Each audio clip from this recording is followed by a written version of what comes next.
Bismillahirrahmanirrahim.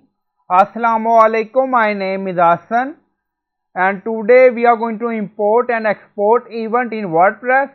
Before starting work, it's my request, please subscribe my channel. Thank you. Now back to our work.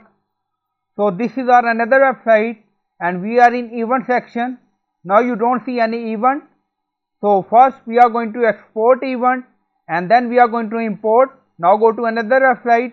Now you see event, we have 36. Then on left side you see tools and then you see import or export option. So click on export. So first we are going to export event. So we are going to transfer event from one website to another and then you see choose what to export. Now select event if you want, and also you can export organizer and menu for event.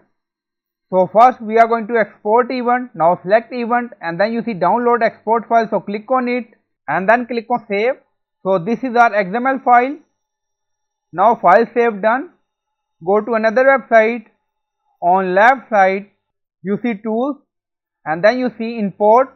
So click on it and then scroll down. You see WordPress run importer. So click on it and then you see choose a file, choose file. So this is our XML file. Now select.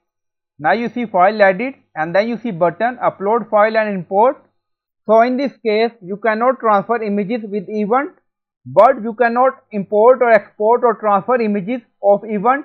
Now click on upload file and import and then you see assign author. Now select and then you see import attachment. Now select and then click on submit and then you see message all done. Now go to event. So click on it. Now you see 36 event we import. Now click on edit and then you see feature image not import. So you can add event images manually. So I hope you like this video. Please like, comment, share, subscribe. Thank you for watching.